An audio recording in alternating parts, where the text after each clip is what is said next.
Bon dia, Àngela. Ambient espectacular. Els 18 graus que hi ha ara mateix aquí al centre de la ciutat, juntament amb aquesta bona situació i també la possibilitat de passejar per aquestes paradetes, ha fet que la gent sortís al carrer des de primera hora del matí. A les 12 del migdia ha estat el moment de màxima eclosió, quan hi ha hagut bàsicament l'exhibició dels cavalls menorquins. Aquest passeig estava tan ple de gent que no es podia passar. Ara el volum de gent s'ha reduït considerablement, però tot i això ja veieu encara moltíssima gent en aquesta hora que és gairebé l'hora de dinar. Cada 15 minuts hi ha activitats al Passeig Sagrera, amb la qual cosa hi ha molta festa encara per endavant. El Passeig Sagrera s'ha omplert de gent que ja passejava entre les 240 paradetes des de primera hora.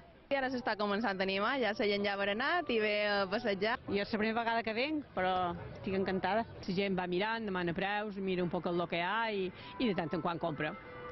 També àmplia oferta gastronòmica amb propostes molt illenques. Una llesqueta de sobrassada, m'encanta, i diguem. Això és l'ideal. Jo em quedo en sobrassada, però bueno, si proveu de camellot ja seria, vamos, el boom. De les 300 activitats previstes, la més vistosa ha estat novament l'exhibició dels cavalls de Menorca. Bueno, és un dia perfecte, no?, per fer l'espectacle, perquè bon temps, ja sabeu com a cada públic hi ha, i això és fantàstic.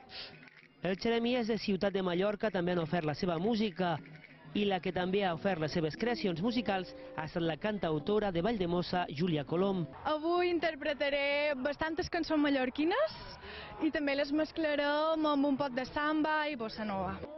Una bona forma de celebrar el Dia de les Illes Balears.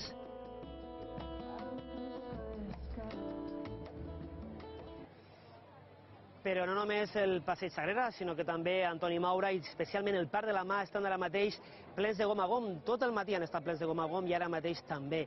El que podem dir és que s'hi fan diverses activitats, des d'activitats nàutiques, amb caiacs, i també hi ha activitats per part del Gremi de Llibreters de Mallorca. Això que veureu ara és un resum de la jornada d'avui aquí al Parc de la Mà.